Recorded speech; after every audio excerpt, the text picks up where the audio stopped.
Hello friends, मैं सानी पांडे स्वागत करती हूँ आपके अपने चैनल शालिनी बियॉन्ड स्टडी में। ये आइडियोलॉजी मैनेजमेंट का यूनिट 3 और यूनिट 4 जो कि इम्पॉर्टेंट टॉपिक्स हैं और समय कम होने की वजह से मैं आपको रिसेंटली नहीं करवा पाई थी, बट अभी जो है वो आपके एग्ज़ाम जो है इस वजह से मैं आपको ये कंप्लीट रिवीजन क्लासेस आपको प्रोवाइड करवा रही हूँ। बहुत सारे वीडियोज़ पड़े हुए हैं, ठीक है। उतना वीडियो आपको किसी और यूट्यूब चैनल पर आइडियोलॉजी का नहीं मिल पाएगा जितना मेरे चैनल पर आपको मिल जाएगा। तो मतलब मैक्सिमम क्लासेस मैंने आपको करवा दी हैं। फिर भी एक रिवीजन सेशन के तौर पर मैं आपको बचे हुए जो क्लासेस हैं वो प्रोवाइड करवा रही हूँ। आप इन सारे चीज़ों को अच्छे से पढ़िएगा, आपके एग्ज़ाम बहुत अच्छे जाएंगे। अगर आपने पहला वीडियो देखा होगा, जैसे इंट्रोडक्शन टू डिसेबिलिटी में पढ़ा होगा मुझसे, तो आपने देखा भी होगा कि बहुत सारे क्वेश्चन वहाँ से बने हुए हैं, ठीक है। तो यहाँ से भी आपको बहुत सारे क्वेश्चन मिल जाएंगे। मैंने एक शॉर्ट टाइप के क्वेश्चनों की भी एक प्लेलिस्ट बना रखी है, मतलब जहाँ पर बहुत सारे शॉर्ट क्वेश्चन कराए गए हैं। तो आप अगर उन सारे क्वेश्चन को करके जाते हैं और इस तीनों चारों लेक्चर को अच्छे से सुनकर जाते हैं तो भी आप एग्ज़ाम में बहुत अच्छा करके आएंगे। हम जानेंगे सबसे पहले कि आखिर होता क्या है श्रवण प्रशिक्षण। श्रवण प्रशिक्षण लिखा है, श्रवण मतलब सुनना, प्रशिक्षण मतलब जांच करना। तो जब हम किसी बच्चे के अंदर ये जांच करें कि वो सुन पा रहा है या फिर नहीं सुन पा रहा है, तो वही आपका होता है श्रवण परीक्षण। उसके बाद अगर हम इसके उद्देश्य की बात करते हैं तो इसके उद्देश्य इसलिए होते हैं कि हम सबसे पहले तो हमारा उद्देश्य यही होता है कि हम जान सकें कि बच्चे के अंदर सुनने की क्षमता है या फिर नहीं है। और दूसरा, हम ये सिर्फ ये ना जान सके कि वो सुनने की क्षमता है या फिर नहीं है, बल्कि बहुत सारे ऐसे औपचारिक अनौपचारिक अनेक तरह के तरीके होते हैं बच्चे की श्रवण जांच के लिए। आगे मैं बताऊंगी कौन कौन से औपचारिक तरीके हैं, कौन कौन से अनौपचारिक तरीके हैं। तो जैसे हम बच्चे की श्रवण जो कोटि है उसका पता लगा, किस श्रेणी का है ये, माइल्ड, मॉडरेट, सीवियर, प्रोफाउंड, किस श्रेणी का बच्चा है, कौन सी कोटि है बच्चे की, वो हम जान सके। और उसके आधार पर बच्चे में क्या क्या समस्याएं आ सकती हैं उनकी हम पहचान कर सके, और पहचान करने के बाद हम शीघ्र हस्तक्षेप की सेवाएं शुरू कर सके। इसके लिए ज़रूरी होता है बच्चे का श्रवण प्रशिक्षण करना, और इसका मेन उद्देश्य होता है किसी भी बच्चे के श्रवण प्रशिक्षण करने का। अगला होता है, कुछ ऐसे बच्चे होते हैं ना जिनमें मतलब श्रवण दिव्यांगता के साथ और बहुत सारी समस्याएं उनके अंदर देखने को मिलती है। तो समय से पहचान हो जाए उन समस्याओं की, और उन समस्याओं की पहचान के बाद पुनर्वास की सुविधाएं दे सके, इसके लिए भी हमारा उद्देश्य होता है कि हम श्रवण प्रशिक्षण करें। आप जानते हैं, अगर आपसे पूछा जाता है, जैसे आपसे पूछा गया था कि प्रमस्तकी पक्षाघात क्या एक गैर प्रगतिशील विकलांगता होती है, तो ऐसे ही आपसे पूछा जा सकता है क्या बधिरता एक गैर प्रगतिशील विकलांगता है, तो हम कहेंगे कि नहीं, जो बधिरता होती है वो गैर प्रगतिशील नहीं होती, ये प्रगतिशील होती है। जैसे बहुत सारे ऐसे केसेस देखे जाते हैं, जैसे जैसे जैसे उम्र बढ़ती है ये डिसेबिलिटी का स्तर और ज़्यादा खराब होते चले जाता है, ठीक है। तो ये मतलब इन सब चीज़ों पर नियंत्रण पाया जा सके, उसे बढ़ने से रोक सके, इसके लिए हम पहचान करते हैं। जैसे पैर में चोट लग जाती है तो हम समय से पहचान करके समय से इलाज करते हैं। अगर हम समय से पहचान नहीं करेंगे तो वो बढ़ जाएगी और एक डिसेबिलिटी का रूप ले सकती है। तो अगर कोई डिसेबिलिटी है वो और ज़्यादा खराब ना हो जाए, इसके लिए हमारा उद्देश्य होता है कि हम उसको पहचान कर लें।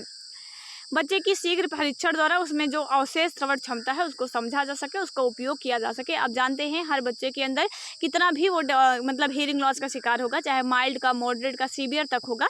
प्रोफाउंड और प्रोफाउंड डेफ वाले में बहुत कम चांसेस होते हैं कि वो सुनेगा, लेकिन माइल्ड, मॉडरेट, सीवियर वाले बच्चों में चांसेस होते हैं कि उसके अंदर कुछ ना कुछ सुनने की क्षमता रहती है। तो हम अपने इन परीक्षणों के माध्यम से ये जांच करते हैं कि उनके अंदर जो सुनने की क्षमता है उनको हम आगे चलकर श्रवण यंत्र का उपयोग करके थोड़ा बढ़ा सके, ये मेरा मेन पर्पज होता है। उच्च श्रवण यंत्र तभी दिया जा सकता है जब हम सही प्रकार की कोटि और श्रेणी का पता लगा लेंगे। अगर आप सही तरीके से जांच नहीं करेंगे और सही तरीके से समझेंगे नहीं कि बच्चे में किस प्रकार की बधिरता है, कितनी कोटि की है, क्या डेसिबल है, उसकी सुनने की स्तर क्या है, तो वहाँ पर आप एक बेहतर हियरिंग एड नहीं दे पाएंगे। ना तो बेहतर हियरिंग एड दे पाएंगे, ना तो उसके भाषाई कौशल के लिए लैंग्वेज की ट्रेनिंग दिलवा पाएंगे, ना तो स्पीच की ट्रेनिंग दिलवा पाएंगे, और सारे क्षेत्र बच्चे के प्रभावित हो जाएंगे। तो इन सब क्षेत्रों को बेहतर करने के लिए हम श्रवण प्रशिक्षण करते हैं। बहुत से श्रवण बधिर बच्चों में पठन पाठन कौशल के बजाय उन्हें उनकी उम्र एवं जिज्ञासा के आधार पर विशेष रूप से रोजगार परक जो प्रशिक्षण है वो देने की सलाह दी जाती है कि अगर हम समय से पहचान कर लेंगे, मतलब आप परीक्षण कर लोगे, जान लोगे कि बच्चे में क्या प्रॉब्लम है, तो आप ये पुनर्वास की सुविधाएं, व्यवसाय, शिक्षा और भाषा, वाणी, इन सभी का विकास कर सकते हैं, ठीक है। तो इन सभी के लिए ही हम जो है वो आपका श्रवण प्रशिक्षण करते हैं। उसके बाद जब भी किसी बच्चे का स्वर परीक्षण किया जाता है, ये प्रीवियस ईयर में क्वेश्चन पूछा गया है आपका, ठीक है। तो प्रीवियस ईयर में ये क्वेश्चन आया हुआ था, तो वहाँ पर आपसे पूछा गया था कि एक बच्चे की स्वर परीक्षण के पूर्व की क्या शर्तें होती है। तो सबसे पहले शर्त यही होती है कि बाह्य कर्ण नलिका में खूंट, मतलब जिसे आप बैक्स कहते हैं, तो वो बैक्स जो है उसकी जाँच करनी चाहिए कि वो बहुत ज़्यादा मात्रा में ना हो, या मतलब ज़्यादा बैक्स कान में नहीं हो। ये हम सबसे पहले चेक करते हैं, तभी हम किसी बच्चे का स्वर परीक्षण करेंगे।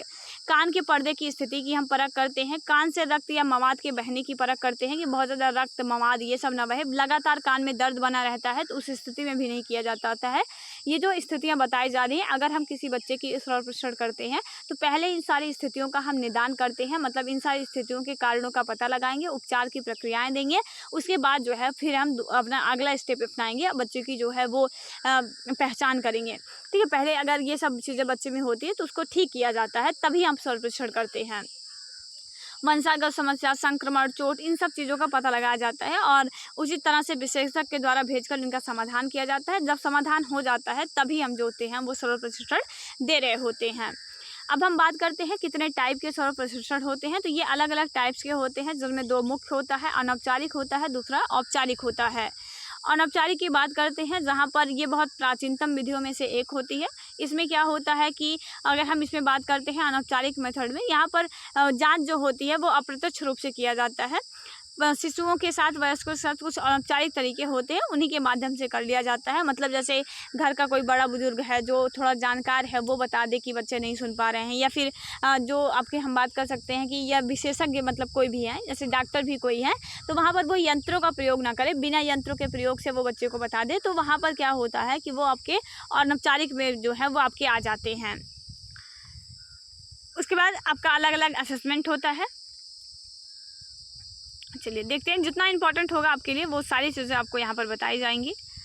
तो अगर हम इसमें बात करते हैं तो इनफॉर्मल में पहला आपका आता है ध्वनि क्षेत्र आइडोमेट्री। इसे हम फ्री फील्ड आइडोमेट्री के नाम से भी जानते हैं। जो इंपॉर्टेंट पॉइंट्स है उतना ही बताया जाएगा आपको यहाँ पर, ठीक है। डीपली पढ़ने के लिए मैं आपको अलग से सेपरेट वीडियोस जो है वो नेक्स्ट देती रहूँगी, बट अभी आप इसको जो है वो ऐसे शॉर्ट में ही पढ़िएगा, ठीक, क्योंकि एग्ज़ाम का टाइम है। तो यहाँ पर बहुत ज़्यादा आप लोगों ने पहले से पढ़ भी रखा होगा, तो बहुत ज़्यादा मैं आपको चीज़ों को वही चीज़ें बहुत रिपीट करके या बहुत समझा करके बताने के बजाय जो इंपॉर्टेंट टॉपिक्स है बस उन्हीं को आपके साथ शेयर कर रही हूँ।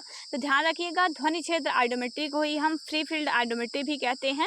इनके द्वारा हम उन बच्चों की परीक्षण करते हैं जो बहुत कम उम्र के होते हैं। आपसे क्वेश्चन पूछा जाएगा ध्वनि क्षेत्र आइडोमेट्री को हम और किस नाम से जानते हैं, तो उसे हम फ्री फील्ड आइडोमेट्री कहते हैं। या फिर आपसे पूछा जाए कि ये कौन से उम्र के बच्चों पर अप्लाई होता है, तो आप बताएंगे बहुत छोटे उम्र के जो बच्चे होते हैं उन पर ही अप्लाई होता है। उपकरणों का इसमें किसी प्रकार का कोई उपयोग जो है वो नहीं किया जाता है, ठीक है। तो वो चीज़ें हम यहाँ पर करते हैं। इस परीक्षण के द्वारा 2 कमरे की व्यवस्थाएं की जाती है। एक कमरे में बच्चे को तथा दूसरे कमरे में परीक्षक को बैठाया जाता है। बच्चा परीक्षक को न देखे, जबकि परीक्षक जो है बच्चे के व्यवहार की अनुक्रियाओं का अवलोकन करते रहे, ठीक है। इस तरह के मान लीजिए 2 कमरे हो जाते हैं। इस कमरे में आपका जो विशेषज्ञ होता है, जो जाँच कर रहा होता है, वो बैठता है और इस कमरे में बच्चा बैठता है। यहाँ पर जैसे आते हैं ना बहुत सारे ग्लासेस आते हैं कि जो कि मतलब जिस विशेषज्ञ है वो तो देख सके लेकिन बच्चा ना देख सके, तो इस तरह के ग्लासेस को या इस तरह से रूम को बनाया जाता है कि वो परीक्षक जो है वो बच्चे को तो देख पाता है लेकिन बच्चा जो है वो परीक्षक को ना देख पाए। और इस प्रकार से करके अलग अलग आवृत्ति की जो ध्वनियाँ हैं 250 आवृत्ति से लेकर के हम 4000 तक की आवृत्ति को बच्चे को देते हैं। और किसी स्पीकर, खिलौने या ध्वनि विस्तारक वस्तु से जो है वो उत्पन्न करता है। और कभी कभी निम्न आवृत्ति, मध्य आवृत्ति और उच्च आवृत्ति की वाग ध्वनि को जो है वो उत्पादन किया जाता है। इस आवाज़ को सुनकर बच्चा आँख को खोलता है, बंद करता है, अपने शरीर में हलचल करता है तथा आवाज़ की तरफ ही सिर को घुमाने की कोशिश करता है, जिससे परीक्षक अवलोकन के आधार पर अनुक्रिया को मतलब वो नोट कर लेता है। आप ऐसे बेसिकली समझिए कि जैसे बच्चे का परीक्षण किया जाता है तो 2 अलग अलग कमरे होते हैं और यहाँ पर जो है वो मान लीजिए यहाँ पर जो परीक्षक है वो बैठा है, यहाँ पर जो चाइल्ड है वो बैठा रहता है। जब परीक्षक जो है वो बच्चे को तो देख सकता है लेकिन ये अब जो है वो चाइल्ड जो है बच्चे को नहीं देख पाता। यहाँ पर बच्चे के पास अलग अलग तरह के खिलौने रखे रहते हैं और परीक्षक के द्वारा कंट्रोल रहता है, तो वो खिलौने से अलग अलग आवृत्ति की आवाज़ आती रहती है और जिस भी आवृत्ति पर बच्चा सुनता है तो उस तरफ बच्चे अपने सिर को हिलाना या कोई ना कोई अनुक्रिया करते हैं और उन्हीं अनुक्रियाओं को ये टीचर जो है वो नोट करता रहता है और उसी के आधार पर वो बताता है कि बच्चे में सुनने की क्षमता कितनी है या फिर नहीं है। लेकिन ध्यान रखिएगा, इसमें बस ये पता लगाया जाता है कि बच्चा किस डेसिबल पर सुन रहा है। मतलब अगर हम बात करते हैं तो इसमें सिर्फ हम ये पता लगा सकते हैं कि बच्चा सुन पा रहा है या फिर नहीं सुन पा रहा है। यहाँ पर हम बच्चे की श्रवण कोट और उसके प्रकार को जो है वो ठीक तरीके से ज्ञात नहीं कर सकते हैं, क्योंकि ये फ्री फील्ड आइडोमेट्री होता है, बहुत छोटे बच्चों पर अप्लाई होता है कि बच्चा सुन पा रहा है या फिर नहीं सुन पा रहा है। जैसे मान लीजिए 3 महीने 4 महीने का बच्चा है तो उसके अंदर सुनने की क्षमता है या फिर नहीं है, उसी के लिए अलग अलग खिलौनों से आवाज़ निकाली जाती है और बच्चे को उन सारे खिलौनों की आवाज़ों से जो है वो परीक्षण किया जाता है। तो ये चीज़ें इंपॉर्टेंट है, ध्यान रखिएगा। इसके द्वारा हम श्रवण कोटि और प्रकार का जो है वो ज्ञात नहीं कर सकते हैं। ये एक प्रकार का जो है आपका अनौपचारिक परीक्षण होता है और इस परीक्षण के बाद औपचारिक परीक्षण जो होता है वो मस्ट होता है, तभी आप बच्चे की श्रवण कोट का पता लगा सकते हैं। लाभ की बात करते हैं तो विशेष एवं आधुनिक उपकरण की इसमें कोई ज़रूरत नहीं होती है। इसे ध्वनि रहित कमरे की ज़रूरत नहीं होती है।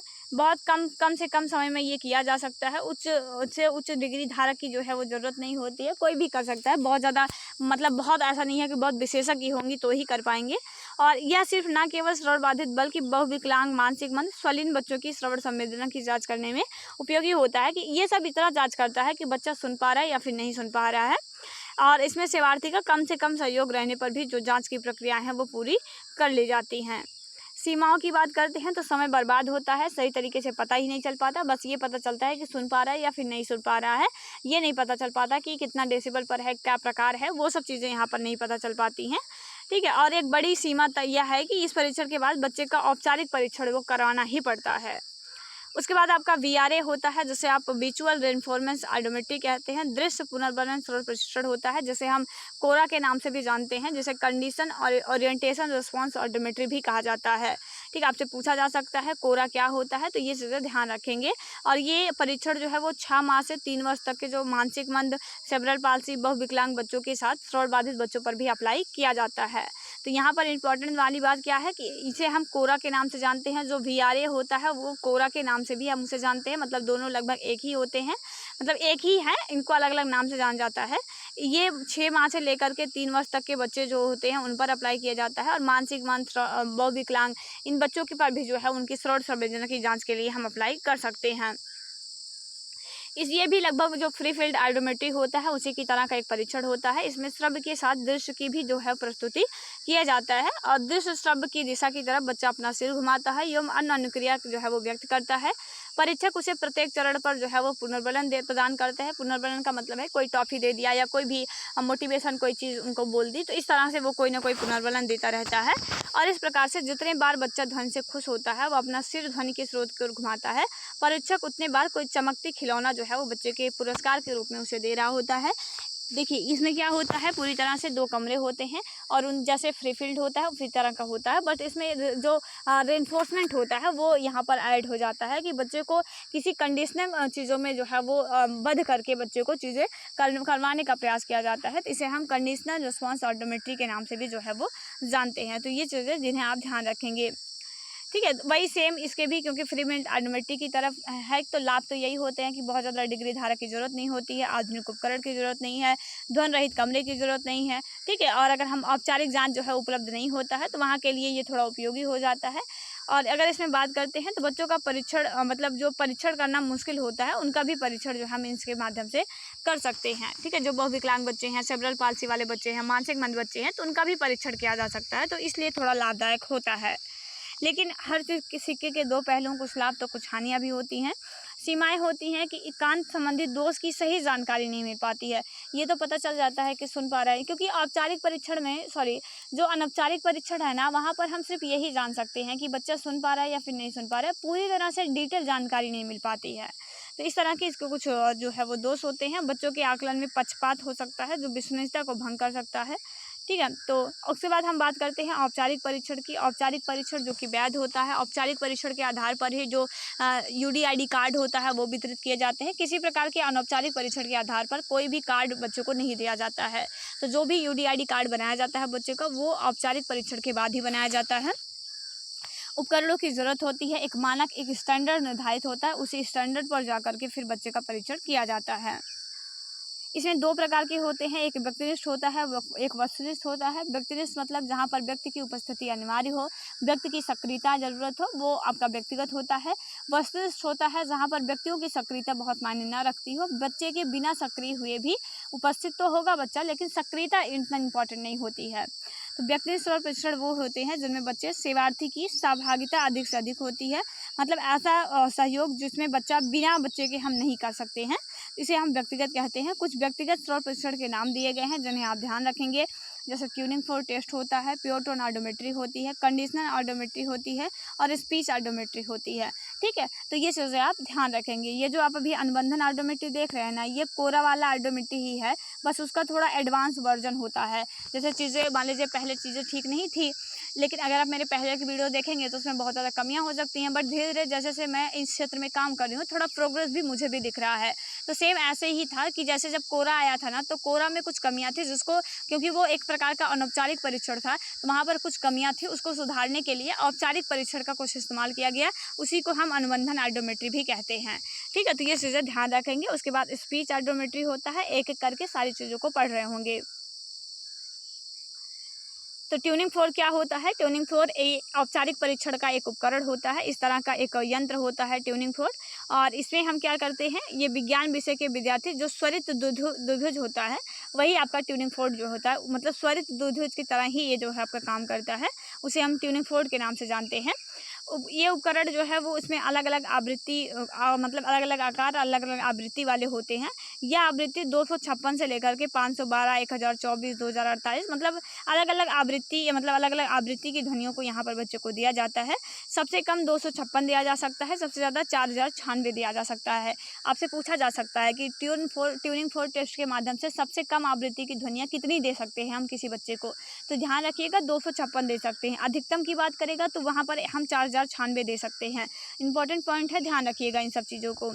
तो इस पर क्या किया जाता है, इसका उपयोग अधिकतर कान, गला, नाक, गला और जो रोग विशेषज्ञ होते हैं वो करते हैं। बच्चे को उचित निदान मिलने से जल्द जल्द इसका उपचार जो है वो किया जाता है। आप जानते हैं ट्यूनिंग फोर्ड एक इस तरह का उपकरण होता है, और इसे हम बच्चों की जो मस्टॉइड बोन होती हैं उस पर, या जो आपकी बच्चों की मतलब पैरों की जो कोहनी होती है उस पर अलग अलग जगह पर जो है वो वहाँ पर जो है बच्चे को ये टच कराया जाता है, और फिर उससे जो कंपन होता है उसे बच्चे के कान के पास ले जाकर के सुनाया जाता है, और उसके माध्यम से वो चेक करते हैं कि बच्चे में कितने % सुनने की क्षमता है या फिर नहीं है। ट्यूनिंग फोर्ड के लाभ क्या होते हैं? यह परीक्षण श्रोत दोष के मूल्यांकन में जो है वो सहायक होता है। इसका संचालन बहुत आसान होता है, ध्वनि रहित कमरे के अभाव में भी हम कर सकते हैं। बहुत कम समय में बता देता है कि कितने बच्चे का डेसिबल कितना है। अगर हम बात करते हैं यहाँ पर, तो कुछ इसके हानियाँ भी होती हैं। इसे हम छोटे बच्चों पर अप्लाई नहीं कर सकते हैं। जैसे जो छोटे बच्चे होते हैं, तो बहुत छोटे बच्चों पर ट्यूनिंग फोर्ड अप्लाई नहीं कर सकते हैं। गंभीर और अति गंभीर प्रकृति के स्वर बाधित बच्चों पर भी नहीं किया जा सकता है। सक्रिय सहभागिता के अभाव में इसे हम अप्लाई नहीं कर पाएंगे, क्योंकि एक व्यक्तिनिष्ठ होता है ना, तो व्यक्तिनिष्ठ में बच्चों की सहभागिता बहुत ज़रूरी हो जाती है।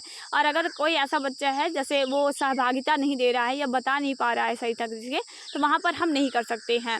गलत अनुक्रिया का होना इसमें सामान्य बात होती है। जैसे मान लीजिए कभी कभार ऐसा हो कि बच्चा सुन रहा था 1024 पर, लेकिन वो 2056 पर जो है वो आपकी अनुक्रिया दे रहा है, तो वहाँ पर इस तरह की चांसेस भी बहुत बढ़ जाते हैं। परीक्षण मात्रात्मक परिणाम जो है वो नहीं दे पाता है। संलग्न अथवा बहुल विकलांग बच्चों का परीक्षण जो है इनमें नहीं किया जा सकता। मतलब ऐसे बच्चे जिनमें श्रवण बाधिता के साथ अगर कोई डिसेबिलिटी संलग्न है तो भी उनका परीक्षण नहीं कर सकते हैं, और मतलब जो बहुविकलांग वाले जो बच्चे होते हैं उनका भी परीक्षण हम यहाँ से नहीं कर पाएंगे। अगला है प्योर टोन ऑडियोमेट्री क्या होती है? ठीक है, इसे हम पीटीए कहते हैं। तो सबसे पहले पीटीए का फुल फॉर्म ही याद रखेंगे कि पीटीए क्या होता है। ठीक है, पीटीए मतलब प्योर टोन ऑडियोमेट्री। तो अगर हम बात करते हैं, ऑडियोमेट्री जो वर्ड होता है वो 2 शब्दों से मिलकर बना है, अडायर और मेट्रिया। अडायर का मतलब है सुनना, और मेट्रिया का मतलब होता है मापन से। तो ऑडियोमेट्री क्या है? ऑडियोमेट्री एक विज्ञान होती है जिसके माध्यम से हम श्रवण क्षमता के आकलन का जो अध्ययन है वो यहाँ पर कर रहे होते हैं। यहाँ पर 2 तरह से ऑडियोमेट्री की जाती है, एक एसी ऑडियोमेट्री होती है, एक बीसी ऑडियोमेट्री होती है। मतलब हम यहाँ पर जो आपका एयर कंडीशन होता है और जो बोन कंडीशन होता है, उन दोनों को जो है वो यहाँ पर चेक कर रहे होते हैं। तो इसमें क्या होता है कि हम बच्चे के सिर पर जो हेडफोन होता है उसको पहना देते हैं और पूर्व में दी गई मिश्रित विधि का प्रयोग करते हुए 1000 हर्ट्ज से 60 डेसिबल तक की तीव्रता से प्रारंभ करते हैं। यदि अनुक्रिया होती है तो 10 डेसिबल की आवाज़ यहाँ पर कम कर देते हैं, और यदि 60 डेसिबल पर कोई अनुक्रिया नहीं होती है तो हम उस डेसिबल को बढ़ाने का काम करते हैं। ठीक है, मतलब जैसे 1000 की हर्ट्ज तक की और 60 डेसिबल की आवाज़ हम बच्चे को देते हैं। अगर बच्चे ने रिस्पॉन्स किया तो वहाँ पर जो है, अगर बच्चे ने रिस्पॉन्स कर दिया, ठीक है, तो वहाँ पर चीज़ों को किया जाएगा। वरना जैसे अगर बच्चे ने रिस्पॉन्स नहीं किया तो वहाँ पर हम जो डेसिबल होगा उसको आगे बढ़ाने का काम कर देंगे, और प्रत्येक स्तर पर 10 डेसिबल कम तथा 5 डेसिबल अधिक करते हुए न्यूनतम अनुक्रिया प्राप्त करने की कोशिश करते हैं। इसमें 2000 अथवा 5000 हर्ट्ज पर न्यूनतम अनुक्रिया प्राप्त जो है वो हम कर लेते हैं। विश्वसनीयता की जांच के लिए पुनः 1000 हर्ट्ज पर न्यूनतम अनुक्रिया प्राप्त की जाती है। यदि पहले की अनुक्रिया और बाद की अनुक्रिया में अंतर होता है तो 0 से 10 डेसिबल के मध्य होता है, तो उसे हम विश्वसनीय परीक्षण जो है वो मान लेते हैं। और अगर 10 डेसिबल से अधिक का अंतर होता है तो अलग अलग हर्ट्ज पर दोबारा से यही प्रक्रियाएं हम अपनाते हैं। अस्थि होता है, बोन कंडक्शन यहाँ पर चेक किया जाता है। वायु चालकता जब प्रक्रियाएं पूर्ण हो जाती हैं तो हम वहाँ पर अस्थि जो प्रक्रियाएं होती हैं वो प्रारंभ करते हैं। इसमें हम बोन वाइब्रेटर होता है, बोन वाइब्रेटर को अच्छे कान की ओर रखा जाता है।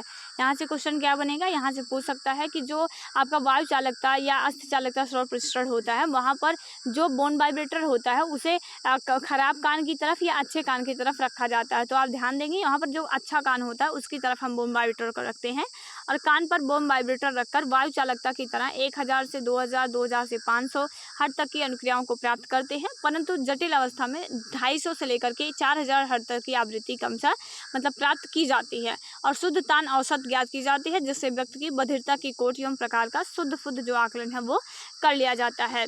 इसे बहुत शॉर्ट में समझने की अगर आप कोशिश करेंगे तो आप ऐसे समझिएगा, जो आपका आइडोमेट्री होता है, मतलब जो आपका ये आपका आइडोमेट्री परीक्षण होता है, अगर पीटीए आपका होता है तो पीटीए 2 स्तर पर किया जाता है। एक आपका होता है एसी, एक आपका होता है बीसी स्तर पर। ठीक है, एक आपका एसी और दूसरा आपका बीसी स्तर पर होता है। जो वायु चालकता परीक्षण होती है उसमें हम क्या करते हैं, 1000 हर्ट्ज तक की जो है बच्चे को आवृत्ति की ध्वनियाँ देते हैं, और फिर 60 डेसिबल पर बच्चे को आवाज़ देते हैं। अगर बच्चे ने कोई अनुक्रिया नहीं किया, जैसे 60 डेसिबल पर बच्चे ने अनुक्रिया नहीं किया तो वहाँ पर 10 डेसिबल की आवाज़ हम बढ़ा देंगे, या फिर वहाँ से हम 100 डेसिबल की आवाज़ करके फिर बच्चे को हम यहाँ पर आवाज़ प्रदान करेंगे। ऐसी प्रक्रियाएँ हम करते रहते हैं। अगर बच्चा कम करता आवाज़ को जो है वो रिस्पॉन्स नहीं कर रहा होता है तो धीरे धीरे हम उसकी जो डेसिबल होता है उसको इंक्रीज करते हैं, और इस पूरे प्रक्रियाओं को हम नोट कर रहे होते हैं। उसके बाद हम बोन मतलब जो आपकी अगर हम बात करते हैं बोन कंडेंसन होता है वो अपनाते हैं। बोन कंडेंसन में क्या होता है कि हम अच्छे कान की तरफ बोन वाइब्रेटर को रख देते हैं, अलग अलग हर्ट्ज तक की आवृत्तियों को बच्चों को दे रहे होते हैं, और बच्चे इन सभी आवृत्तियों पर अपनी प्रतिक्रियाएं दे रहे होते हैं। उसे नोट किया जाता है, नोट करके उनका एक एवरेज निकाला जाता है, और उसी एवरेज के आधार पर हम बता देते हैं कि ये बच्चा किस डेसिबल पर या कितने डेसिबल पर बच्चे की सुनने की क्षमता है। तो पूरी तरह से ये बहुत मतलब थ्योरेटिकल वाली पार्ट नहीं है, ये बहुत ज़्यादा प्रैक्टिकल पार्ट होती हैं, जिन्हें करके दिखाया जाए तो फिर बच्चे अच्छा समझते हैं। ठीक है, बाकी आपको ऐसे ही चीज़ों को ध्यान रखना है।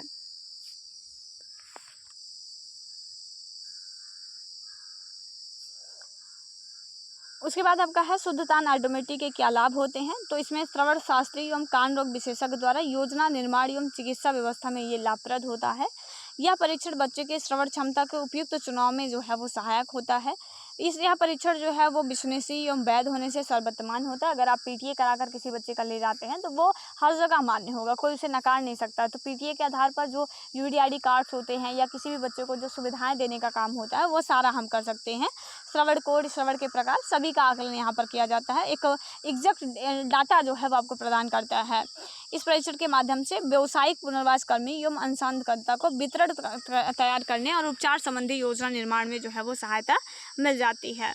तो इसके कुछ सीमाएं भी होती हैं, बहुत खर्चीला होता है, जो गरीब या असहाय व्यक्ति हैं उन ये नहीं कर पाते हैं। जानकारियों का अभाव होता है, हर जगह जो अवेलेबल है वो नहीं हो पाता है। ठीक है, यह परीक्षण व्यक्ति आधारित होने से व्यक्ति का सक्रिय सहयोग इसमें निहित होता है। ये छोटे बच्चों पर हम अप्लाई नहीं कर सकते हैं। आपसे यहीं से क्वेश्चन बना देगा कि पीटीए क्या वो छोटे बच्चों पर अप्लाई किया जाता है, तो यस और नो। तो फिर आपको पता रहेगा तो फिर आप बताएंगे कि छोटे बच्चों पर नहीं कर, क्योंकि जितने भी व्यक्तिनिष्ठ परीक्षण होते हैं ना उसमें अगर छोटे बच्चे लेंगे तो वो रिस्पॉन्स नहीं कर पाएंगे। तो व्यक्तिनिष्ठ में हम छोटे बच्चों को वहाँ पर नहीं लेते हैं। यह परीक्षण को केवल पूर्व प्रशिक्षित व्यक्ति ही कर सकता है, जो बहुत ज़्यादा जानकार है वही कर सकता है।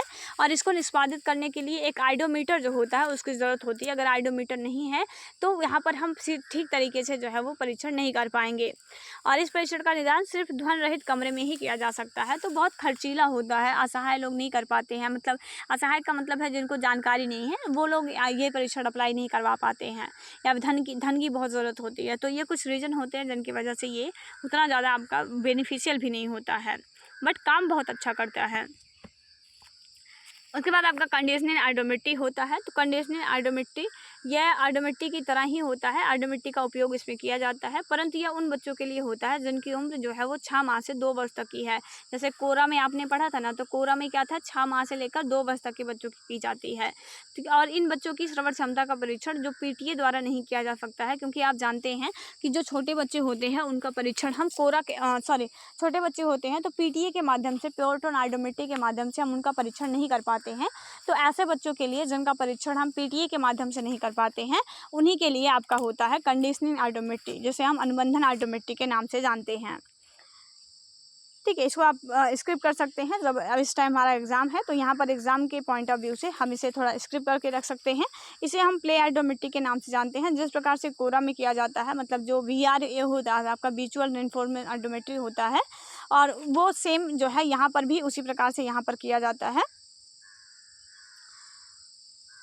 तो खेल के माध्यम से यहाँ पर भी किया जाता है, तो इसे हम प्ले आइडोमेट्री, उसे हम फ्री फील्ड आइडोमेट्री कहते हैं, तो यहाँ पर हम इसको प्ले आइडोमेट्री कहते हैं। तो ये दोनों चीज़ें आप ध्यान रखेंगे। अनुबंधन आइडोमेट्री को हम प्ले आइडोमेट्री कहते हैं, और वहीं पर जो आपका VRA होता है, विजुअल रेनफोर्समेंट आइडोमेट्री होता है, उसे हम क्या कहते हैं, फ्री फील्ड आइडोमेट्री कहते हैं। तो चीज़ें हैं, ध्यान रखेंगे आप। बाकी बहुत डिटेल में यहाँ पर आपको यहाँ नहीं पढ़नी है। एक नज़र आप देख सकते हैं कि सर्वप्रथम बच्चों के साथ उसके माता पिता या सहोदर जो होते हैं, किसी सहायक के साथ बच्चों को स्वतंत्र रूप से कमरे में बैठा दिया जाता है, एवं जो सहायक की मदद से बच्चे के कान के पास कोई गुटखा या कोई भी ऐसा सामान जो रहता है वो हम ला कर बच्चे को देते हैं, और दृश्य उद्दीपन जो है वो प्रस्तुत किया जाता है। जैसे ही दृश्य उद्दीपन बच्चे प्राप्त करते हैं, बच्चे के कान के पास से जो गुटखा होता है वो तुरंत ही नीचे गिरा दिया जाता है। कभी कभी इस परीक्षण के लिए टार्च या लाल बत्ती या ड्रम का भी प्रयोग जो है वो किया जाता है। इस प्रकार जैसे ही आवाज़ बच्चे को सुनाई देती है, उसके पान से गुटखा जो है वो नीचे गिर जाता है। इस क्रिया को हम बार बार करने से बच्चा ध्वनि के प्रति अनुबंधित हो जाता है। अनुबंधन का मतलब है कि वो उस, जैसे मान लीजिए आप बच्चे के कान के पास में क्या किया जाता है, एक गुटखा लेकर के आप खड़े हैं, और जैसे ही एक साउंड आता है या दृश्य पुनर्वलन कोई भी आता है, आप उस गुटखे को नीचे गिरा देते हैं, और बार बार यही अनुक्रियाएं बच्चे के सामने करते हैं। तो बच्चे उस चीज़ से बच जाते हैं और समझ जाते हैं कि जब भी कोई ऐसी हमें अनुक्रिया मिलेगी या ऐसा कोई भी हमें सामने से कोई रिस्पॉन्स ऐसा आ रहा है, तो उस टाइम हमें क्या करना है, गुटखे को नीचे गिरा देना है। तो इसी माध्यम से ताली या थाली, मतलब हर चीज़ के माध्यम से हम यहाँ पर बच्चे की जो परीक्षण होते हैं वो कर लेते हैं।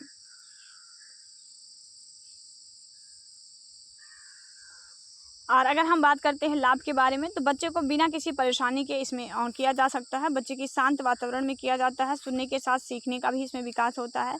कम उम्र के बच्चों के लिए होता है, ये बहुत विलंबित बच्चों के लिए भी उपयोगी होता है। खर्चीला भी बहुत कम होता है। अनुबंधन आइडोमेट्री की सीमाएं की बात करते हैं, तो इसमें समय अधिक लग जाता है, क्योंकि किसी भी चीज़ को, किसी भी व्यक्ति को किसी भी चीज़ के साथ जोड़ने के लिए ना आपको एक अनुबंधन की, मतलब एक बहुत लंबे समय की ज़रूरत होती है।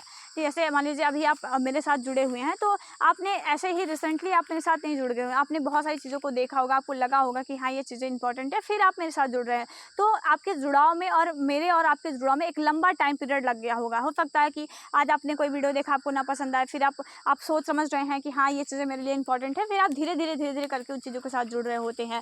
तो ये चीज़ें होती हैं कि जब हम फ्री फील्ड, मतलब ये आपका असेसमेंट इस तरह का कर रहे होते हैं जो प्ले आइडोमेट्री होता है, तो वहाँ पर हमें ये सारी समस्याओं का सामना करना पड़ता है। यह परीक्षण जांचकर्ता के लिए तनाव जो है वो उत्पन्न करने वाला होता है। भावनात्मक स्थिति से परीक्षण यहाँ पर प्रभावित हो जाता है। इससे सुनने या सुनने की स्थिति का पता चलता है, परंतु कोटि एवं प्रकार ज्ञात करने के लिए हमें जो पीटीए है उसका सहारा लेना पड़ता है। मतलब ये जो आपका होता है एक प्रकार का औपचारिक परीक्षण ही होता है, लेकिन यहाँ पर औपचारिक परीक्षण करने के बाद भी हम पूरी तरह से यहाँ पर नहीं बता पाते हैं कि बच्चे में प्रकार क्या है या उसकी श्रवण कोट क्या है। हम ये तो पता लगा सकते हैं कि छोटे बच्चों में उनके अंदर सुनने की क्षमता है या फिर नहीं है। अनुबंध अनुबंधन आइडोमेट्री के माध्यम से उनको अनुबंधित करके चीज़ों के साथ जोड़ करके, लेकिन हम पूरी तरह से नॉलेज वहाँ पर बच्चों की नहीं ले पाते हैं कि ये इसकी श्रवण कोट जो है वो क्या होती है। वयस्क के लिए यह परीक्षण जो है वो कोई मूल्य नहीं होता है, छोटे बच्चों के लिए होता है। ऐसे ही क्वेश्चन पूछेगा कि जो प्ले आइडोमेट्री होता है वो कितने वर्ष तक के बच्चों पर अप्लाई किया जाता है, तो 6 माह से 2 वर्ष तक के बच्चे पर करते हैं। दूसरा क्वेश्चन पूछ सकता है कि प्ले आइडोमेट्री जो होता है उसे और किस नाम से जानते हैं, तो उसे अनुबंधन आइडोमेट्री कहते हैं। प्ले आइडोमेट्री जो है वो किस आइडोमेट्री जैसा होता है, तो वो कोरा के जैसा होता है। तो ऐसा इन सारे क्वेश्चन बन सकते हैं। ठीक है, छोटे बच्चों पर अप्लाई किया जाता है, यही चीज़ें ध्यान रखेंगे। उसके बाद आपका होता है स्पीच आइडोमेट्री। यह परीक्षण भी एक मतलब जो पीटीए होता है उसी के तरह होता है, परंतु इसके द्वारा श्रवण क्षमता के मापन से आगे बढ़कर वाणी और वाक ध्वनि का भी परीक्षण यहाँ पर किया जाता है। अभी तक आपने जितने भी परीक्षण पढ़े उसमें आपने पढ़ा कि बच्चे की सुनने की क्षमता का हम परीक्षण लगा रहे होते हैं, मतलब परीक्षण कर रहे होते हैं।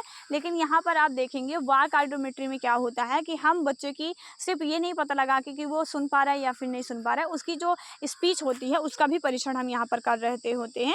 अर्थात यह कहा जा सकता है कि इनके द्वारा व्यक्ति के श्रवण, समझ और अनुक्रिया के संपूर्ण निष्पादन का हम परीक्षण कर रहे होते हैं। हर चीज़ में बच्चे का परफॉर्मेंस कैसा है उन सभी का परीक्षण यहाँ पर हम कर रहे होते हैं। ठीक है, तो स्पीच आइडोमेट्री जो होती है वो ना सुनने वाले बच्चों की जो है वो जांच करने के लिए एक बहुत मददगार जो है वो आपकी साबित होती है।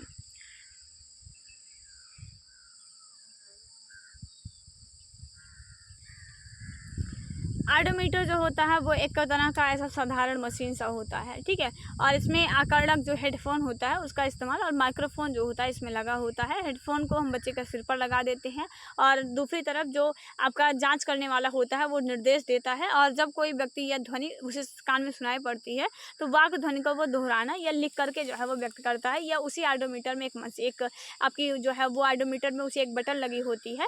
ठीक है, जिसे बच्चा स्विच करके भी बता सकता है कि हाँ उसे सुनाई दे रहा है या फिर नहीं दे रहा है। ठीक है, तो ये आपका प्रोसेस होता है स्पीच आइडोमेट्री जो है वो करने का। तो अगर हम लाभ की बात करते हैं, जितना आपको दिया जा रहा है ना आप उतना ही चीज़ों को पढ़िएगा। बहुत ज़्यादा आप जैसे मैं अगर आपको ये नोट्स भी प्रदान कर रही हूँ तो यहाँ पर जितना बताया जा रहा है उतना पढ़ के जाइएगा। ये नोट्स बहुत डिटेल में है, ठीक है, लेकिन आपके लिए जो इम्पोर्टेंट है एग्जाम में जो पूछा जाता है अभी आप उतना ही पढ़िएगा। बहुत ज़्यादा ज्ञान लेने की ज़रूरत नहीं है, मतलब बहुत ज़्यादा ज्ञान आप बाद में लीजिएगा। अभी आप जो पढ़ रहे हैं आपके एग्जाम पॉइंट ऑफ व्यू से आप पढ़िए। आइडोमेट्री के लाभ की बात करते हैं तो सरल होता है, वैध परीक्षण होता है। अगर किसी भी बच्चे का आइडोमेट्री किया जाता है तो वहाँ उसके आधार पर उसे जो भी मतलब जो भी सुविधाएं होती हैं वो हम दे सकते हैं। आइडोमेट्री या शुद्धतान आइडोमेट्री के पूरक के रूप में काम करता है, पीटीए के पूरक के रूप में ये आपका काम करता है। व्यक्ति की व्यवहारिक क्षमता का यहाँ पर पता चल जाता है। इससे न केवल बच्चे की सुनने, वाणी की समझ और अनुक्रिया निष्पादन का परीक्षण करता है, उसकी मतलब बच्चे के सुनने के साथ साथ उसकी समझ, अनुक्रिया इन सब का भी पता लगा सकते हैं। और इसके द्वारा अधिकतम शब्दों के आरामदायक श्रवण स्तर की जो तीव्रता है वो भी हम माप सकते हैं। हानियों की बात करते हैं तो प्रशिक्षित लोग ही कर सकते हैं। ध्वनि रहित कमरों वाली इसमें व्यवस्था होनी चाहिए। कुछ शब्दावली और कुछ शब्दों का ज्ञान ही यहाँ पर बच्चे को हो पाता है, बहुत खर्चीला होता है। और जांचकर्ता और व्यक्ति जो है वो दोनों एक ही भाषाओं का प्रयोग करेंगे तभी ये सार्थक होगा। जैसे मान लीजिए कि अगर हम बात करते हैं कि जांच करने वाले का मतलब है कि जो आपके मतलब जैसे मैं आपसे जो जिस लैंग्वेज में मैं आपको चीज़ें समझा रही हूँ आप भी उसी लैंग्वेज को समझने वाले हैं, तभी आपको और हमारी कनेक्टिविटी हो पा रही है। ठीक ऐसे ही होता है कि जब कोई आइडोमेट्री बच्चे का किया जा रहा होता है तो उस आइडोमेट्री के दौरान जिस भाषा में बच्चे को श्रवण मतलब सुनने की स्पीच की या ट्रेनिंग दी जा रही है, सामने वाला उस स्पीच को समझने वाला होना चाहिए। जैसे मैं अगर हिंदी में बात कर रही हूँ तो आप भी हिंदी में समझने वाले होने चाहिए, तभी आप इन सारे टॉपिक को अच्छे से समझ पाएंगे। सेम ऐसा ही होता है कि जब हम किसी बच्चे का परीक्षण करते हैं तो जिस लैंग्वेज में आपका ट्रेनर बात कर रहा है उसी लैंग्वेज में स्टूडेंट को भी बात करनी रहती है, उसी लैंग्वेज को समझने वाला होना चाहिए, तभी हम बच्चे का परीक्षण इसमें कर पाते हैं। उसके बाद आइडोमीटर की बात करते हैं। आइडोमेट्री करने के लिए जिस मशीन का जिस यंत्र का हम प्रयोग करते हैं उसे हम आइडोमीटर कहते हैं। ठीक है, वो आइडोमीटर होता है। आधुनिक समय में अलग अलग तरह के जो आइडोमीटर होते हैं वो आपके आते हैं।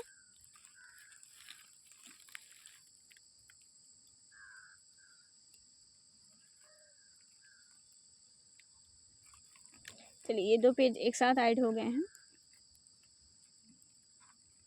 तो यहाँ पर अलग अलग तरह के आइडोमीटर आपके आते हैं। जैसे विभेदन आइडोमीटर होता है, डायग्नोसिस आइडोमीटर होता है, ठीक है। आइडोमीटर के बहुत सारे प्रकार होते हैं। आइडोमीटर एक मशीन होती है जिसके माध्यम से हम बच्चे की सुनने और जो ये आइडोमेट्री की पूरी प्रक्रिया होती है वो कर रहे होते हैं।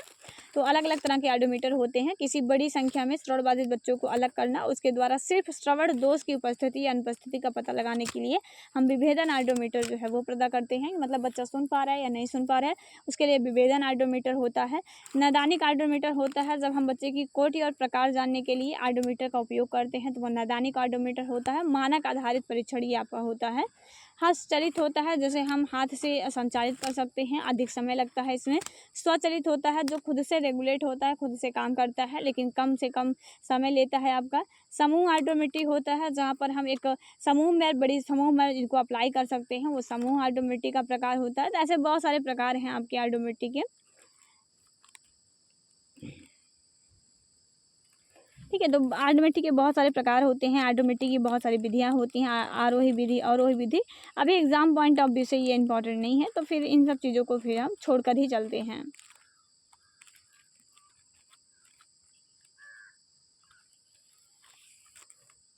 ठीक है, आपसे ये पूछा जा सकता है कि आइडोमेट्री के लिए आवश्यक निर्देश क्या होते हैं। मतलब जब आप किसी बच्चे का आइडोमेट्री करेंगे तो उसके लिए कुछ आवश्यक निर्देश होते हैं।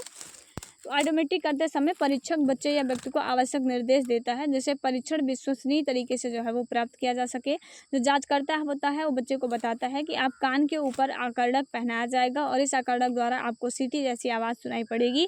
प्रारंभ में जब आवाज़ सुनाई देगी तो वह तेज होगी तथा धीरे धीरे जो है वो आपको धीमी हो जाएगी और अंत में आवाज़ सुनाई देना बंद हो जाएगी। जैसे यहाँ पर परीक्षक जो होता है वो निर्देश देता है कि जब बच्चे को पहली बार हेडफोन लगाया जाता है, या जैसे जनरली हम ही लोगों का मतलब अगर हेडफोन लगाया जाता है तो वो एक सीटी जैसे जैसे सी इस तरह से जो है वो आपकी आवाज़ जो है वो आपकी आती रहती है। इसमें क्या किया जाता है कि जब आइडोमेट्री किया जाता है तो वहाँ पर बच्चे को एक स्पष्ट निर्देश दिया जाता है कि आपको ये आवाज़ सुनाई देगी, लेकिन इस आवाज़ से आपको परेशान नहीं होना है। थोड़ी देर में ये आवाज़ अपने आप जो है वो आपकी कम हो जाएगी। और इस प्रकार जब इसमें बताया जाता है कि जब आपको आवाज़ सुनाई देगा, जैसे हमने आपको बताया ना कि इसमें हेडफोन बच्चों को पहना देते हैं और अलग अलग आवृत्ति की ध्वनियाँ देते हैं। और रिस्पॉन्स स्विच होता है कि बच्चों को बताया जाता है आपको आवाज़ सुनाई देगी तो अपने हाथ उठाना, या आवाज़ सुनाई देगी तो लिख कर बताना, आवाज़ सुनाई देगी तो बटन प्रेस करना। इस तरह के कुछ निर्देश दिए जाते हैं, ठीक है। तो और वहाँ पर बच्चे इन निर्देशों का जो है वो पालन करने वाले होने चाहिए। जब आवाज़ आती है तो बच्चे को मतलब अगर बच्चे ने दबाया है, उसको सुनाई दे रहा है, तो उसको पुरस्कार जो है वो प्रदान किया जाता है और इसके माध्यम से हम बच्चे का जो ये परीक्षण होता है वो कर लेते हैं। उसके बाद आपका वस्तुनिष्ठ श्रवण परीक्षण होता है, जैसे ऑब्जेक्टिव हियरिंग टेस्ट कहते हैं। तो वस्तुनिष्ठ श्रवण परीक्षण मानक आधारित होता है, स्टैंडर्ड होता है ये, और आधुनिक होने के कारण व्यक्ति की सक्रिय सहभागिता की इसमें कोई ज़रूरत नहीं होती है। मतलब समय बदलता है तो बहुत सारी नई नई टेक्नोलॉजियाँ आती हैं, तो ये कुछ आपके आधुनिक उपकरणों के माध्यम से किया जाने वाला परीक्षण है, जहाँ पर बच्चे की उतनी ज़्यादा सक्रियता नहीं होती है। इसमें मुख्यतः आपके आते हैं इम्पीडेंस आइडोमेट्री, ब्रेन इवोकेड रिस्पॉन्स आइडोमेट्री, ठीक है, जिसे आप VRA कहते हैं, वेरा कहा जाता है इसे, ठीक है। तो ये ध्यान रखेंगे। ओटेकॉस्टिक इमिशन टेस्ट होता है। तो ये कुछ परीक्षण होते हैं जिनके माध्यम से हम अलग अलग बच्चों की जो हियरिंग कैपेसिटी होती है उसको चेक कर रहे होते हैं। तो आपका इम्पीडेंस आइडोमेट्री जो होता है उसे हम इम्पीडेंस को हम इम्पीडेंस के नाम से भी जो है वो जाना जाता है। ये एक महत्वपूर्ण परीक्षण होता है जो बच्चों के मध्य काल की जो स्थिति होती है वो आपकी पता लगाती है। तो इम्पीडेंस आइडोमेट्री के माध्यम से हम बच्चे के मध्य कान की स्थिति को पता लगाते हैं। इस परीक्षण के द्वारा बच्चे व्यक्ति को बिना परेशानी और बिना किसी सहयोग सक्रिय को बच्चे की कान के पर्दे की गतिशीलता अथवा सामान्य कार्य का जो मापन है वो आसानी से कर लिया जाता है। तो इम्पीडेंस आइडोमेट्री जो होता है वो बच्चे के मध्य कान की जांच करने का एक उपकरण होता है, जिसके माध्यम से बिना बच्चे के सक्रिय हुए, बिना बच्चे के रिस्पॉन्स के हम उन यंत्रों की सहायता से परीक्षण कर लेते हैं। तो ये पूरी प्रक्रिया होती है। बहुत कम चांसेस हैं कि ये आपसे पूछा जाएगा, फिर भी आप स्क्रीनशॉट लेकर के इन चीज़ों को पढ़ सकते हैं।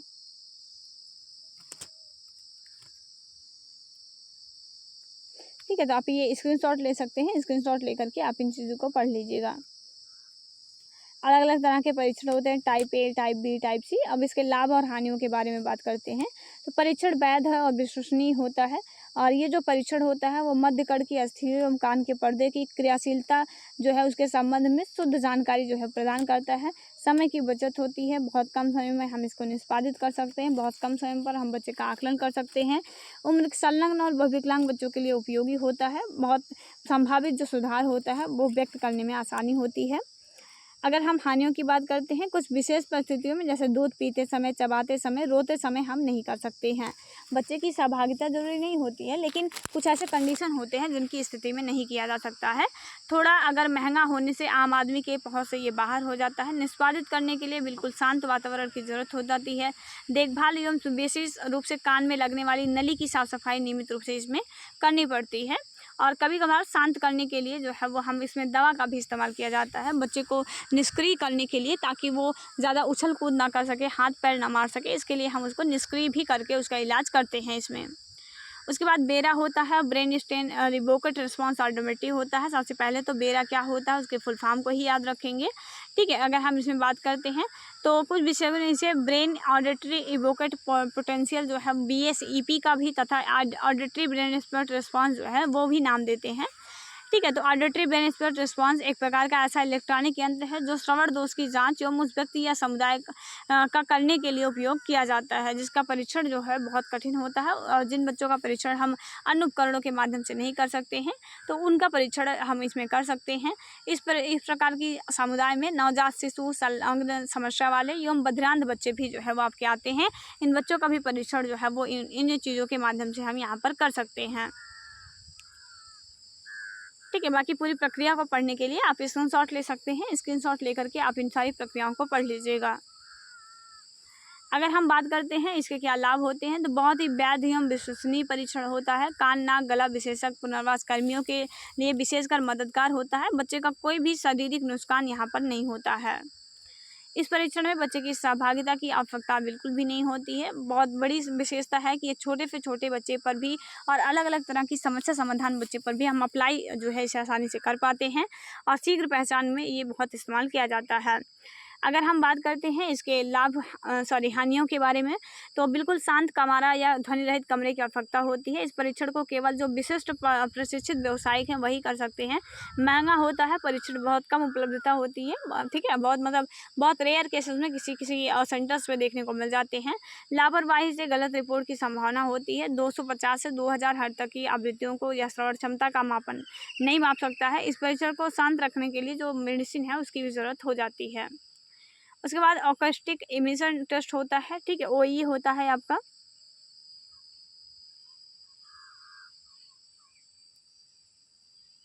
तो इस एंडोमेट्री में क्या होता है कि यहाँ पर जो रोम कोशिकाएं होती हैं, मतलब जो हमारे अंतःभाग में रोम कोशिकाएं पाई जाती हैं, वो उन्हें हम श्रवण उद्दीपन के कारण इसमें स्वतः से ही आवाज़ जो है उत्पन्न होती है। कान के अंदर होने वाली उद्दीपन की इस क्रिया को हम ऑटोएकोस्टिक इमिशन कहा जाता है, और बाहर एक माइक्रोफोन लगा करके हम इस ध्वनियों को जो है वो रिकॉर्ड कर रहे होते हैं, और इसी तकनीकों को हम ऑकोस्टिक इमिशन जो है वो यहाँ पर कहते हैं। इस प्रकार के ध्वनि के मापन अथवा रिकॉर्ड करने की इस पद्धति के आधार पर ऑकोस्टैटिक इमिशन जैसे उपकरण का जो विकास है। चलिए जस्ट 1 मिनट देंगे।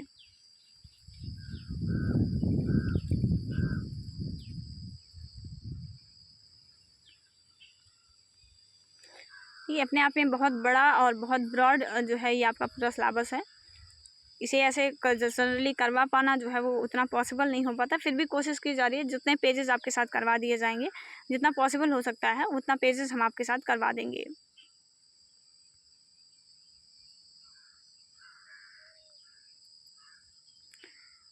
तो ऑटोकास्टिक इमिशन जो उपकरण होते हैं उनका विकास हुआ, जिससे व्यक्ति के कान के जो श्रवण दोष होते हैं उनमें ऑकोस्टैटिक इमिशन अंतःकरण की रोम कोशिकाओं की क्रिया जो होती है वो आपकी बाधित हो जाती है। तो जैसे इसमें क्या होता है ना कि बच्चे की जो रोम कोशिकाएं होती हैं अंतःकरण में, तो वहाँ पर अंतःकरण की रोम कोशिकाओं को स्वतः स्टिमुलेट कर दिया जाता है, और उनसे जो ध्वनियाँ निकलती हैं माइक्रोफोन लगाकर उसे रिकॉर्ड कर लिया जाता है, और ये पता लगाया जाता है कि बच्चा कितने डेसिबल की ध्वनियों को जो है वो ग्रहण कर पा रहा है। उसमें एक स्क्रीन पर उसके माध्यम से एक ग्राफ जो है वो प्लॉट किया जाता है, उसके माध्यम से पता लगाया जाता है इसमें, ठीक है। इसमें प्रकार भी बहुत सारे होते हैं, बट आपको उतना ध्यान नहीं रखना है।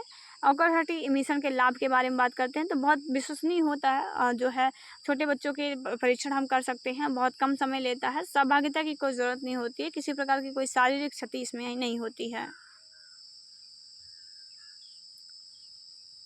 लाभ की मतलब इसके दोष की बात करते हैं तो जांच काफ़ी महंगी होती है, सभी जगह उपलब्ध भी नहीं होती है, बधिरता की कोटि का इसमें पता नहीं चल पाता है, बच्चे को शांत रखने के लिए दवा की ज़रूरत होती है, एकदम शांत वातावरण यहाँ पर होना चाहिए, क्योंकि तभी सही तरीके की आवाज़ आप बच्चे से रिकॉर्ड कर पाएंगे, वरना जो बाहरी आवाज़ है वो भी रिकॉर्ड हो जाती है।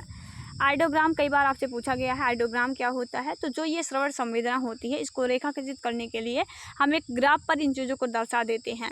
जैसे बच्चे की जो श्रवण संवेदना होती है कि कितने डेसिबल पर ये सुन पा रहा है, उसको हम एक ग्राफ पर दर्शा देते हैं। यही ग्राफ जो होता है उसी को हम आइडियोग्राफ कहते हैं।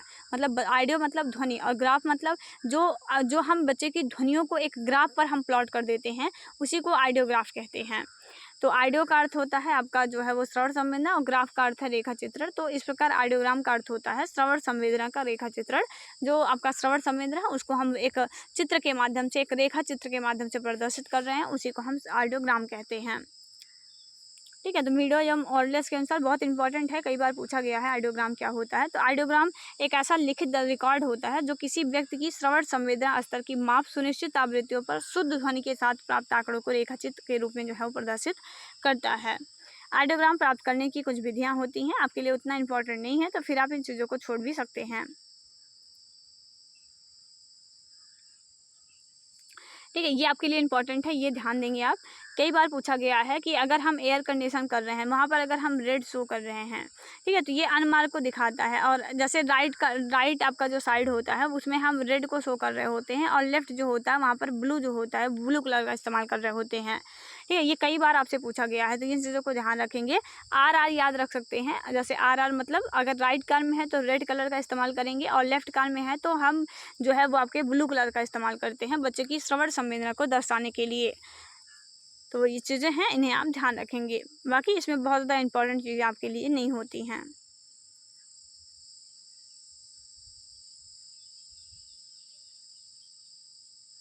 ठीक है, तो ये अलग अलग दिखाया गया है कि समान श्रवण दोष रहेगा तो उसमें जो आइडियोग्राम बनता है वो किस प्रकार का बनता है। तो वहाँ पर इस तरह का जो आइडियोग्राम होता है वो आपका इस तरह का आइडियोग्राम जो है वो आपका बन रहा होता है। अलग अलग श्रवण दोष के हिसाब से अलग अलग प्रकार के जो आपके हियरिंग और मतलब ये ग्राफ होते हैं वो आपके प्लॉट किए जाते हैं। उसके बाद आपका अगला चैप्टर आता है जिसमें आपको बहुत सारे सहायक उपकरणों के बारे में पढ़ना है। यूनिट 4 पर आप आ गए हैं, जहाँ पर बहुत सारे सहायक उपकरणों के बारे में पढ़ना है। यहाँ पर एक टॉपिक आपका छूट गया है, मैं उसे भी आपका कवर करा दे रही हूँ साथ साथ, ताकि दिक्कत ना हो। एक आपका होता है ना वाक केला, जिसे आप स्पीच बनाना कहते हैं। तो स्पीच बनाना क्या होता है कि वाक ध्वनि वर्गीकरण के आधार पर हम देखते हैं कि प्रत्येक स्वर एवं व्यंजन की आवृत्ति की तीव्रता भिन्न भिन्न होती है। जैसे आप भी जानते हैं ना, अलग अलग स्वर और अलग अलग व्यंजन की जो आवृत्तियाँ होती हैं वो अलग अलग तरह की निकलती हैं। ठीक है, जैसे आप कंठ से बोल रहे हो तो वहाँ की अलग आवृत्ति आपकी निकलेगी। ठीक है, आप गा ख ग अंगा च छ और आ ई इन सब का उच्चारण करेंगे तो अलग अलग तीव्रता की ध्वनियाँ वहाँ पर निकलती हैं, और इस आवृत्ति एवं तीव्रता के आधार पर हम अलग अलग ध्वनियों का एक प्रत्यक्षण एवं जो विभेदन है वो हम कर पाते हैं कि ये जो हमारे मुंह से ध्वनियाँ निकलती हैं, जिन अलग अलग आवृत्ति अलग अलग तीव्रता की होती हैं, इन्हीं अलग अलग आवृत्ति एवं तीव्रता की ध्वनियों को सुन करके हम उनमें विभेद कर पाते हैं कि आखिर सामने से बोला क्या जा रहा है।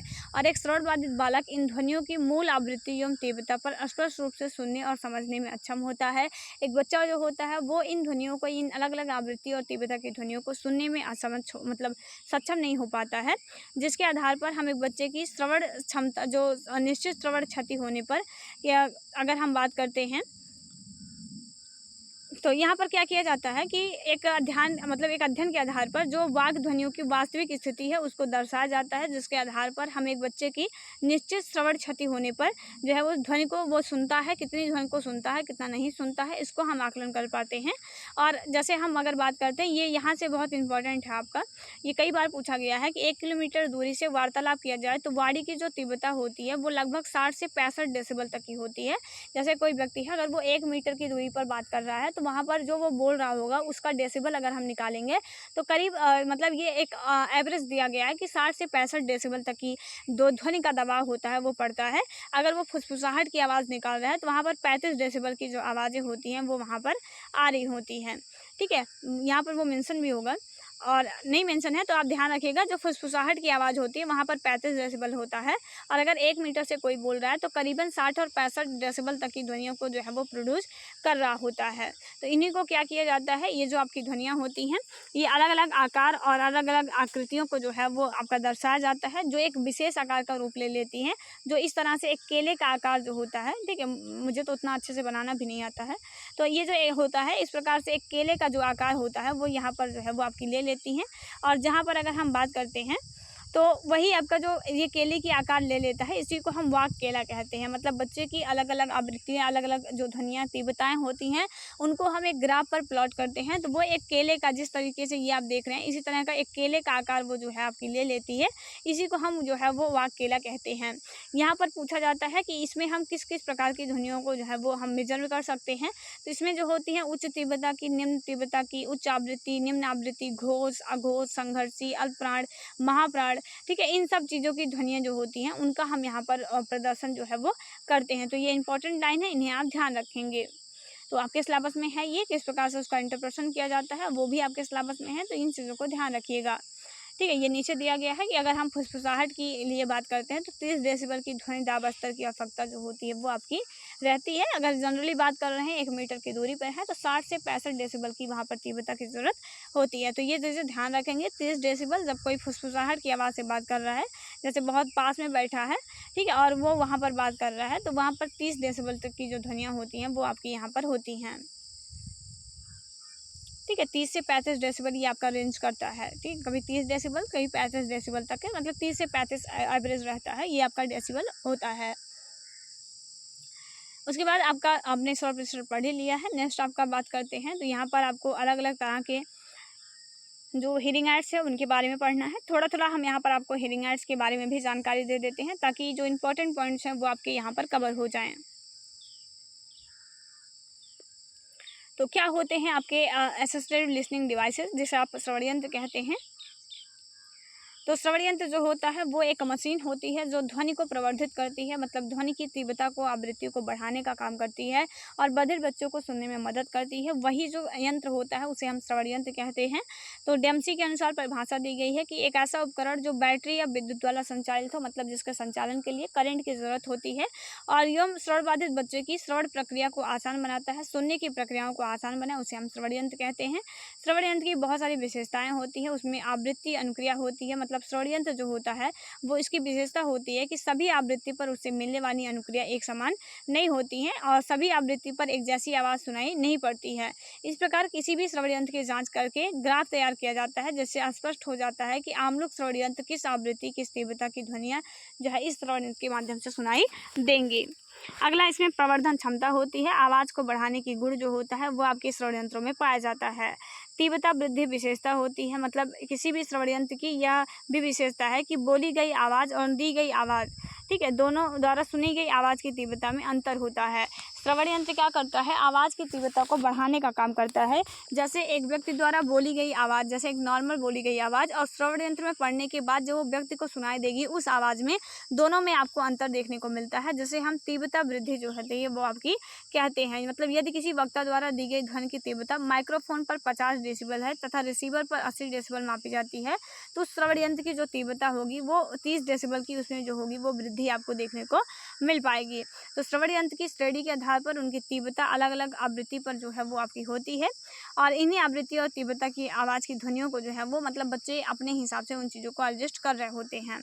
अधिकतम निर्गत पाया जाता है यहाँ पर, मतलब सभी श्रेणी के श्रवण यंत्र की यह विशेषता होती है कि वह ध्वनि की तीव्रता को बढ़ा देता है, परंतु इस प्रकार की ध्वनि की तीव्रता में एक निश्चित सीमा तक ही वृद्धि होती है। मतलब जैसे श्रवण यंत्र का काम ये तो होता है कि वो जैसे आप जो बोल रहे हैं, जैसे मैं जो बोल रही हूँ, तो मेरी आवाज़ की डेसिबल मान लीजिए अभी मैं जो है वो आपसे बात कर रही हूँ कि 35 dB, मतलब 60 dB या मतलब 40 dB इस तरफ है, मतलब मान लीजिए हम 40 dB पर बात कर रहे हैं, लेकिन कोई हीरिंग एड लगाया होगा ना तो उसको ये 40 dB की आवाज़ जो है वो 60 डेसिबल पर सुनाई देगी। अगर वो 60 डेसिबल पर सेट करके रखा है तो ये आवाज़ की तीव्रता को बढ़ाने का काम करता है श्रवण यंत्र, उसे 60 डेसिबल का सुनाई देगा। लेकिन हर श्रवण यंत्र की एक विशेषता होती है कि उसमें एक अधिकतम निर्गत होता है, मतलब एक मैक्सिमम तक ही वो बढ़ा सकता है कि मतलब 100 तक बढ़ा देगा, लेकिन उससे ज़्यादा नहीं बढ़ा पाएगा। ठीक है। तो हर श्रवण यंत्र में पाया जाता है और ये बच्चे के लिए सेफ्टीफुल भी होता है कि जैसे मान लीजिए कि अगर बच्चा 80 डेसिबल पर सुन रहा है, तो अगर मान लीजिए कोई बाहर से जो है वो 50 डेसिबल की ध्वनि दे रहा है, तो वो 30 डेसिबल बढ़ाकर बच्चे के लिए 80 डेसिबल कर देगा।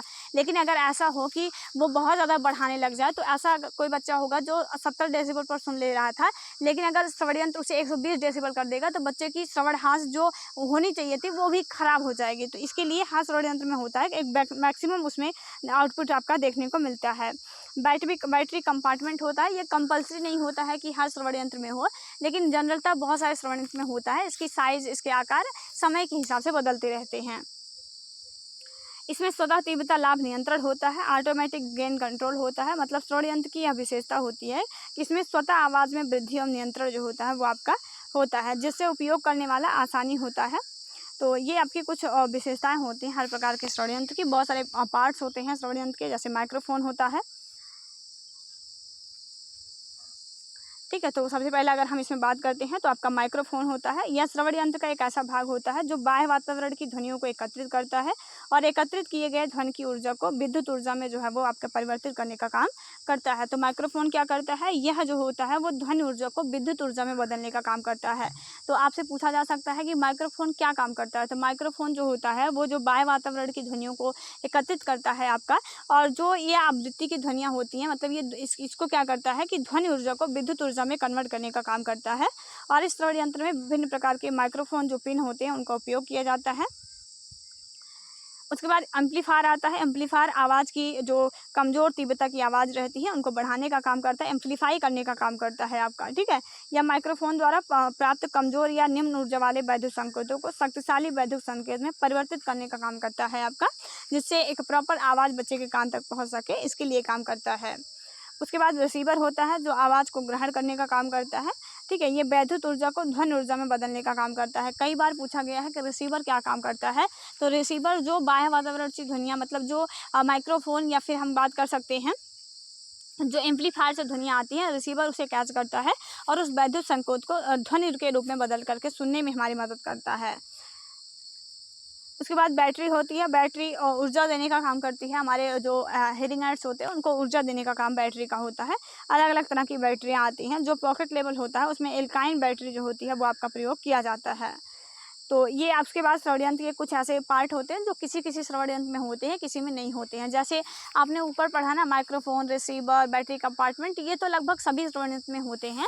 लेकिन ये जो अभी नीचे सब पार्ट दिए गए हैं ये कुछ श्रवण यंत्र में देखने को मिलते हैं, कुछ में नहीं। जैसे वॉल्यूम कंट्रोल होता है तो किसी किसी में होता है जो आवाज़ को नियंत्रित करने का काम करता है। ऑन ऑफ स्विच होता है जो उसको बंद करने का और चालू करने का काम जिसके माध्यम से करते हैं श्रवण यंत्र को।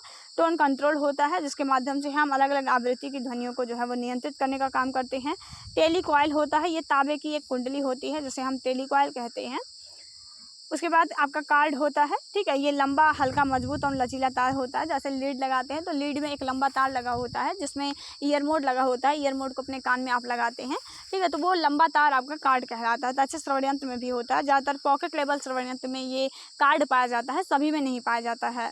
बैटरी कंपार्टमेंट होता है, ठीक है। तो बैटरी कंपार्टमेंट जहाँ तक आप बैटरी रखते हैं तो ये आपका पाया जाता है। क्लिप पाया जाता है, जैसे पेन रखते हैं तो पेन में एक क्लिप लगी होती है, उस क्लिप के माध्यम से आप पेन को बहुत आसानी से अपने जेब में कवर कर सकते हैं। तो ऐसे बहुत सारे श्रवण यंत्र होते हैं। जैसे पॉकेट लेवल जो श्रवण यंत्र होता है तो उस पॉकेट लेवल श्रवण यंत्र में एक क्लिप लगी होती है, उस क्लिप के माध्यम से उसे पॉकेट को, मतलब जो श्रवण यंत्र होता है उसे आसानी से अपने जेब में रख सकते हैं। और कार्ड के माध्यम से हम उस श्रवण यंत्र का जो मेन पार्ट होता है उसे अपने कान में लगा सकते हैं, ठीक है। तो क्लिप जो हमें चीज़ों को व्यवस्थित रखने में काम करता है।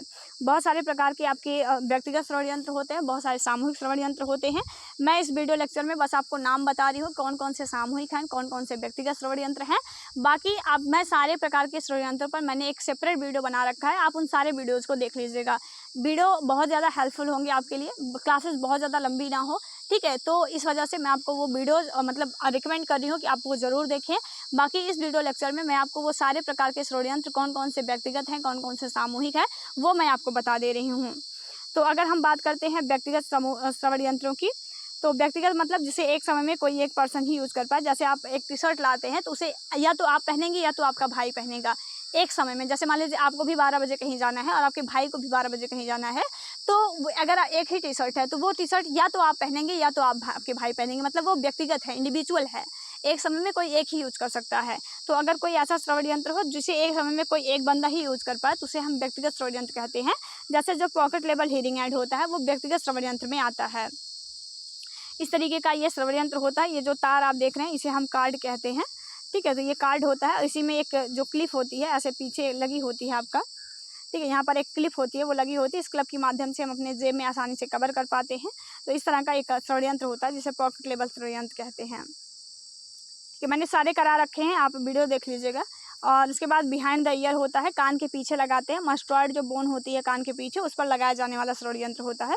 इस तरीके का होता है। ये जो पार्ट आप देख रहे हैं, ये पीछे वाला पार्ट जो ईयर मोड है आपका ये, और इसे हम कान के जो पीछे होता है उसे लगाते हैं। मतलब ये पूरा पार्ट आपका जो है वो आपके कान के पीछे जो वाला भाग जो होता है वो आपका रहता है। उसके बाद अगर इसमें हम बात करते हैं तो आपका इसमें आपका होता है in the ear hearing aid होता है, ठीक है। आईटी जिसे आप आईटी कहते हैं, in the ear hearing aid होता है आपका ये कान के अंदर लगता है, लेकिन मतलब थोड़ा पार्ट इसका दिखता भी रहता है। ये जो हमारा एक्सटर्नल ईयर कैनाल होता है ना, तो उस एक्सटर्नल ईयर कैनाल में ये फिट होता है, लेकिन कुछ पार्ट इसका दिखता भी रहता है। अगला आपका होता है कम्प्लीटली इन द ईयर होता है,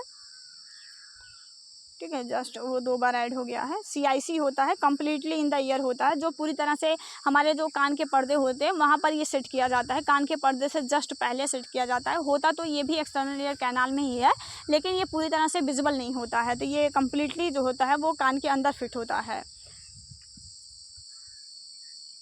उसके बाद अगर हम बात करते हैं तो चश्मा नुमा आता है। तो इस तरह का ये श्रवण यंत्र होता है, और इसी चश्मे के फ्रेम में ही, ठीक है, जैसे ये चश्मा है आपका, तो इसका जो ये फ्रेम होता है इसी में सारे जो माइक्रोफोन, रिसीवर, ठीक है, सारी चीज़ों को यहाँ पर, बैटरी कंपार्टमेंट सब कुछ यहाँ पर फिट रहता है। ये बहुत ज़्यादा उबाऊ होता है कि मतलब हमेशा बच्चे को लगाना पड़ता है, तो ये मतलब यूजफुल नहीं है, बहुत ज़्यादा बंद हो गया है अभी तो ये,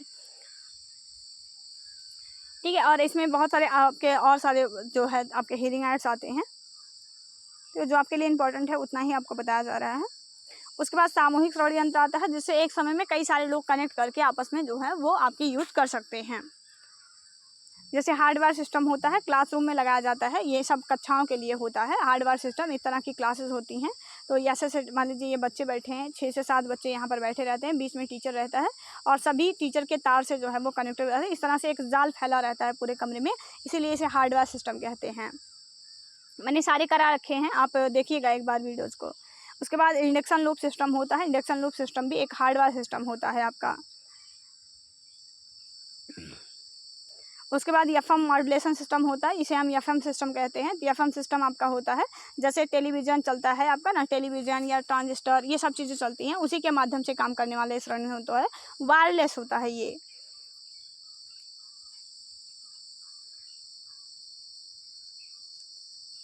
नेक्स्ट आपका स्पीच ट्रेनर होता है। स्पीच ट्रेनर ये एक प्रकार का, जो अगर हम बात कर सकते हैं, ये भी अन्य प्रकार के श्रवण यंत्र के जैसा होता है, लेकिन बहुत बड़ा होता है। इसे मतलब जनता हम बच्चे मतलब ऐसे नहीं यूज कर सकते हैं, ठीक है। तो स्पीच ट्रेनर जो कि वाणी प्रशिक्षण के लिए काम आता है, वो आपका ये होता है। करवा रखा है मैंने। अगर आपको लग रहा होगा कि कोई वीडियो आपको इसमें नहीं मिल रहे हैं तो फिर आप कमेंट करके बता सकते हैं।